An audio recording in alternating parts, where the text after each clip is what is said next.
What's going on, guys? So I am back here at the RV trying to finish up a project, and that project is one I started in a previous video.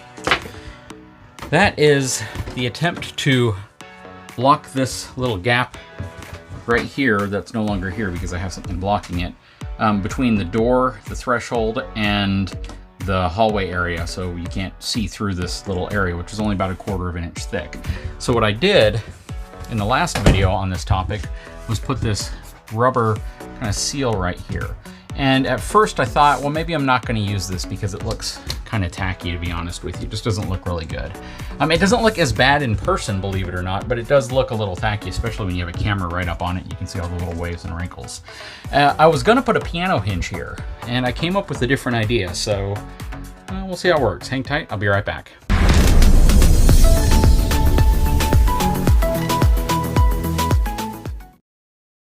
Okay, so the problem with the piano hinge is how it's going to affect the door fitment.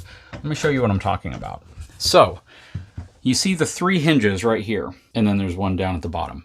When these hinges are in their closed position, this area right here is completely flush, because you can see this flap right here would sit inside of these 2 wings, and the door would sit completely flush when it's closed. The problem with putting a piano hinge here is the piano hinge itself, either I get a really small one that's real thin when it's closed, it's going to move the door in further, or I get a larger one that kind of just replaces this, but the problem again is the overlapping hinge. So instead of it being a hinge that has 2 outer flaps and an inner flap that essentially rests flush on the inside, a piano hinge would just fold on top of each other. So it would be twice the thickness, essentially, both of these. And if you look at the gap here, that is a very, very small gap. And what I don't want to have happen is that I put a piano hinge there, all of a sudden the door won't close anymore and I have to make other adjustments. So I've elected to essentially go the first route and just use double-sided adhesive on the other side and make this sit flush. It's not going to look too unlike this, hopefully. I mean, it'll kind of blend in, but the goal is that it's going to sit almost like that whenever it's in place. Then I can trim off any areas I need to trim off. But yeah, so what I'm going to use for this is going to be double-sided carpet tape, mainly because it's designed to be able to stick to different types of surfaces. I have some 3M adhesion promoter with me as well, which I might have to use if it doesn't seem like it's going to hold up, or if it seems like it's going to lift over time. But yeah, the goal today is to use that double-sided carpet tape to put on this portion right here, and then to press this flat up against it. And I'll probably use maybe a squeegee or scrape or something that I can use to press flat up against that. And that will create the seal that I'm looking for.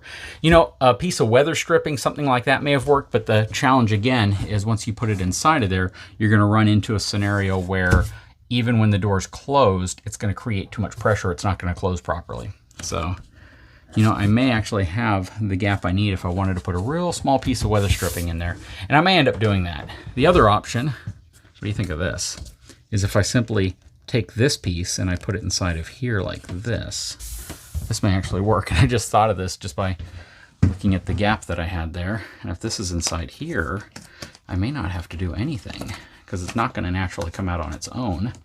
And this may fill the gap for me. So, wow, I literally just thought of this while I was looking at it and kind of investigating what I wanted to do. That I'm not worried about, because you're not really even going to notice it. And with the door open, well, that's the problem. You can still see through it. So maybe I'll put the double-sided tape here though. That way it's far less visible, and you know, I'll still have the space I need to close the door without it binding. Shoot, I could probably even use a small stapler or something like that to fit this in here, as opposed to trying to do it with adhesive.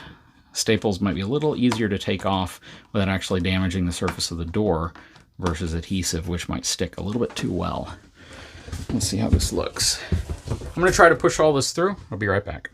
Okay, well, that actually worked pretty well. Now all I really need to do is adhere it right here, and I have this Sure tape. I always keep this really strong double-sided kind of carpet tape around because it comes in so handy on so many different projects. And yeah, I'm going to put a half a strip. So I'm going to cut this down the center. I'll put a half a strip up here and then feed it down all the way down. And then once I get it all in place, I'll pull the backer off and then push the rubber seal against it. And I think this is going to work out really well. So, you know, I might do staples. The problem with staples is I got to put a lot of them in here. And I just don't know if I want to do that. We'll try the adhesive first. This is going to be a relatively unseen area whenever we're done anyways. And regardless, I'll be able to make this work even if I have to put staples on top of the adhesive. So we'll see. Okay, so I have 1/2 strip up here. Let's try to peel that off. All right. And let's see if this will stick. Oh yeah, sticking no problem at all. Wow, that's a really tight bond right there. It's actually a little better than I thought it would be. And then once we close it,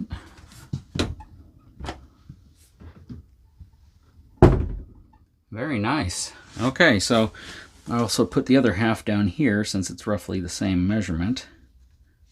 Let's pull the backer off. And same thing here. I'm kind of pushing back right here because I want to take as much pressure off of it as possible when the door's open.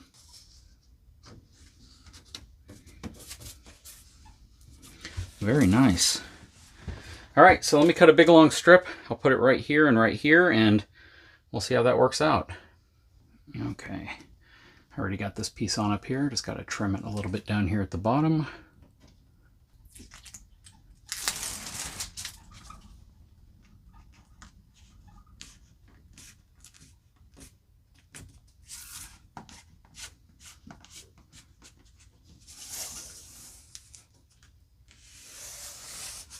All right, I think we're done. Check that out. Doesn't look bad at all. You can't even really tell for the most part. Then when you close it, a little bit of exposed tape right there, which I can press in there if I want. But that looks pretty good, to be honest. You can't even tell from the outside other than a bit of the trim pushing back whenever the door is closed. But when it's open, look at that. All the privacy now. You don't have to worry about any type of a gap there. So this was an easy project. Like I said, I did it with this because I already had this material. I have the double-sided tape. You know, I don't have to put staples or anything in it unless I feel like I have to later, which I don't think I will. Turned out really good. Got to trim it up just a little bit. But for the most part, it's done and it accomplished the task. Super cheap, super affordable. Again, most people would probably never notice this, especially when the door is open. When it's closed, you can't tell at all because it has this quarter round trim right here, which blocks the whole thing off. So again, quick, simple, designed to really accommodate a task and a purpose, and I think we've done that. So we're done with this project. Let's move on to the second one.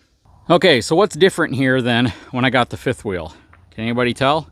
Well, if you saw the last video on this topic, it's probably pretty obvious, and that's the fact that the baggage door and the propane door now have a black strip of trim going through it to match the trim running across the bottom of the fifth wheel here. You can see up close. Yep, all that vinyl trim right there I added. I made a full video on it if you want to see how to do it, if your RV is kind of set up the same way where your baggage door and your propane door didn't really match the flow of the black trim. So I just wanted it to match. So now I got to finish the project up.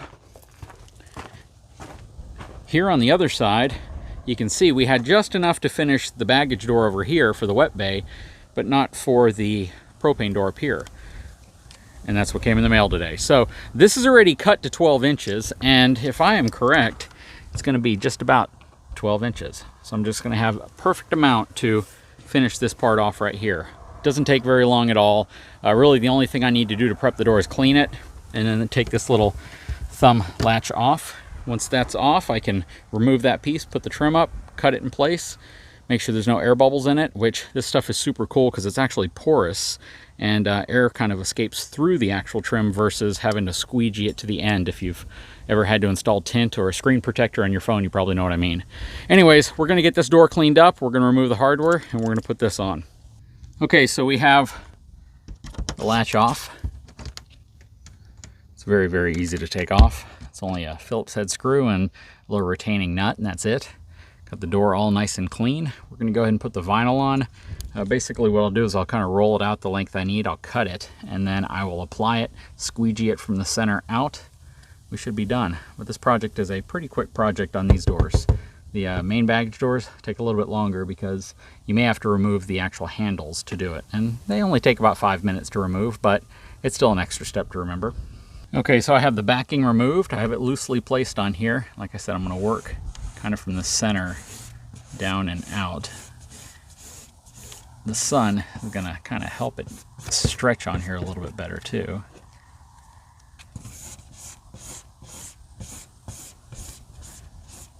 And it's also going to warm it up a hair, so it may go on slightly different if it were in the shade. I sometimes wonder if people think I'm actually doing these projects myself, or if I'm cutting away and then coming back and I have someone else doing them.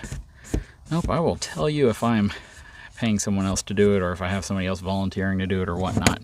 If it's a project that I show you that I'm doing myself, I will show you. And sometimes I make little mistakes, just like everyone else. If there's one thing people probably know about me, is that I am not afraid to learn something new, get my hands dirty, and make mistakes. Because if you don't make mistakes, you have nothing to learn from.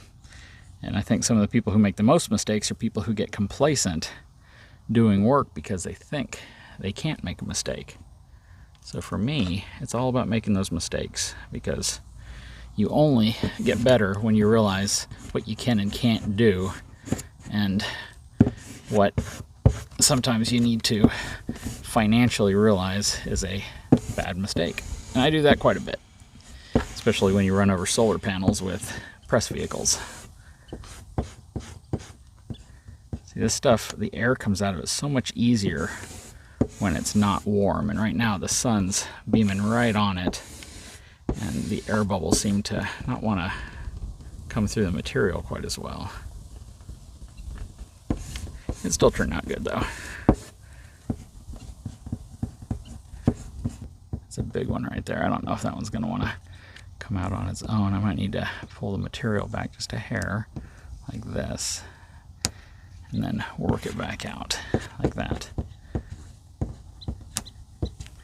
Not perfect, but again, I'm not an expert at this, so just because a YouTuber does it doesn't mean they're the best at it. Sometimes it's motivation for other people to try to take on projects like this, and if that's what this does for you, then I think I've accomplished the mission I'm looking for. It's not really to scare you away from it, it's to let you know that sometimes some of these projects, even if you mess up, it's not the end of the world. It's just another thing, and the good thing is you probably learned something from it. You probably learned how to do it better the next time.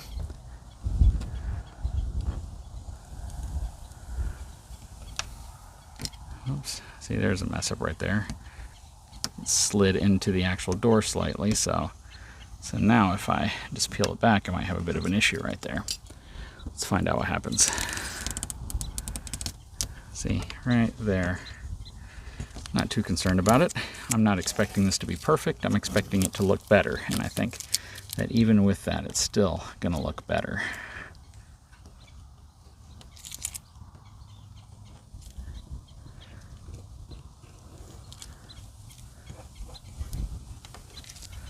Pretty close. And I got some in the center right here. I'm going to come back to those tomorrow to see if maybe the sun has an effect on them. Maybe they'll lay flat.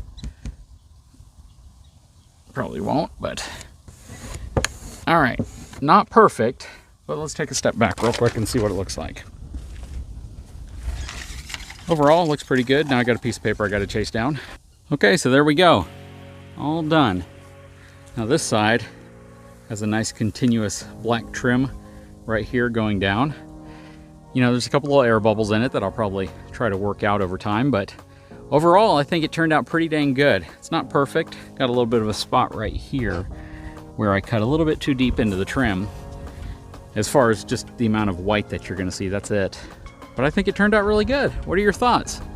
You know, it's 2 projects knocked out. I was able to finish the bathroom door and then also get this piece right here, and they're always fun when you can come out here and do these types of projects because you feel accomplished. You feel like you made a change that visually looks great. It's something you were able to do yourself. You may have learned a new skill in the process, but overall at the end of the day, it's all about, you know, do you like it? Do you enjoy it? What's your thoughts? Let me know. What are your thoughts on this whole dark trim setup? Again, I have a whole nother video on putting it on the other side and then right here. but just finishing up right here, knocking out the other task. It's all been fun. And just to finish it up, I went ahead and put the latch back on the bottom so it all looks finished off and nice. But what do you guys think? I'd love if you left a comment below letting me know your thoughts on this upgrade. It's something that I really like. Visually, I think it makes it look great. Anyways, guys, if you haven't had a chance, please take a moment, subscribe to my channel, give me a thumbs up, and we'll talk to you again very soon.